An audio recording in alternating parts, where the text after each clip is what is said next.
അസ്സലാമു അലൈക്കും വറഹ്മത്തുള്ളാഹി വബറകാതുഹു. ബിസ്മില്ലാഹിർ റഹ്മാനിർ റഹീം. പ്രിയമുള്ള മുഅ്മിനീങ്ങളെ, പരിശുദ്ധമായ ദുൽഹജ്ജ് 9 അറഫ ദിനം നാളെയാണ് നമ്മുടെ കേരളത്തിൽ ബുധനാഴ്ച. ഇന്ന ദിവസം നോമ്പനുഷ്ഠിക്കൽ വലിയ മഹത്വമുണ്ട്. അല്ലാഹു തആല നമുക്കതിനുള്ള ആഫിയത്ത് നൽകി അനുഗ്രഹിക്കുമാറാകട്ടെ. നമ്മുടെ നോമ്പിന് അല്ലാഹു തആല കബൂൽ ചെയ്യുമാറാകട്ടെ. ദുൽഹജ്ജ് 9 അറഫ ദിവസത്തിന് വലിയ മഹത്വമാണ് നബി സല്ലല്ലാഹു അലൈഹി വസല്ലം തങ്ങൾ പറഞ്ഞിട്ടുള്ളത്.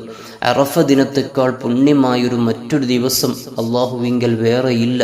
അന്ന് ഒന്നാം ആകാശത്തേക്ക് അള്ളാഹുവിൻ്റെ പ്രത്യേകമായ കാരുണ്യം വർഷിക്കുമെന്ന് നബിയുനാ മുഹമ്മദ് മുസ്തഫ സല്ലല്ലാഹു അലൈഹി വസല്ലം. ഈ ദിവസത്തിൻ്റെ മറ്റൊരു പ്രത്യേകത, വിശുദ്ധ ഇസ്ലാമിൻ്റെ പൂർത്തീകരണത്തിന് വേണ്ടി അള്ളാഹു തെരഞ്ഞെടുത്ത ദിവസവും കൂടിയാണ് യൗമ അറഫ, അറഫ ദിവസം. ഈ ദിവസത്തിൻ്റെ മറ്റൊരു പ്രത്യേകത എന്നുള്ളത് മഹദിയായ ആയിഷ ബീവി റളിയല്ലാഹു അൻഹ രേഖപ്പെടുത്തുന്നത് കാണാം.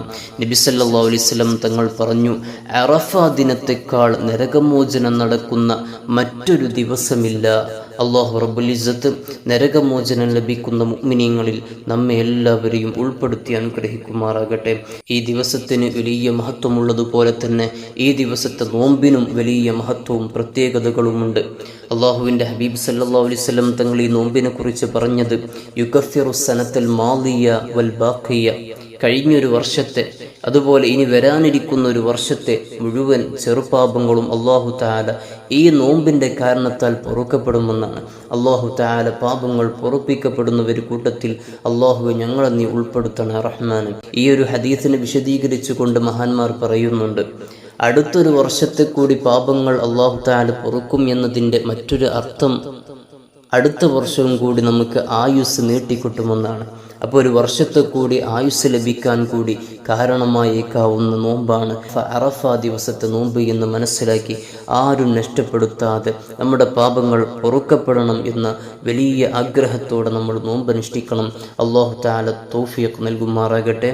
ഇതിൻ്റെ നിയ്യത്ത് എന്നുള്ളത് നവൈതു സൗമ ഗദിൻ അൻ അദാഇ സുന്നത്തി അറഫ ഹാദിഹി സനതി ലില്ലാഹി തആല. ഈ കൊല്ലത്തെ അദാ ആയ അറഫയുടെ നാളത്തെ സുന്നത്ത് നോമ്പിനെ അല്ലാഹു തആലയ്ക്ക് വേണ്ടി നോറ്റുവീട്ടുവാൻ ഞാൻ കരുതി എന്ന് നിയ്യത്ത് ചെയ്യുക. ഇനി അഥവാ നിയ്യത്ത് വെക്കാൻ മറന്നുപോയാൽ, ഫജറിൻ്റെ മുമ്പ് സുബ്ഹിക്ക് മുമ്പ് നിയ്യത്ത് വെക്കാൻ മറന്നുപോയാൽ ളുഹറിൻ്റെ മുമ്പായിട്ട് നിയ്യത്ത് ചെയ്താൽ മതി. പക്ഷേ അതുവരെ നോമ്പ് മുറിയുന്ന ഒരു കാര്യവും അവൻ ചെയ്യാതിരിക്കൽ നിബന്ധനയാണ്. അല്ലാഹു തആല നമ്മുടെ നോമ്പും മറ്റ് മുഴുവൻ സുഹൃതങ്ങളും സ്വീകരിക്കുമാറാകട്ടെ. നമുക്കും ഭാവിയിൽ അറഫയിൽ പോയി നിൽക്കണം.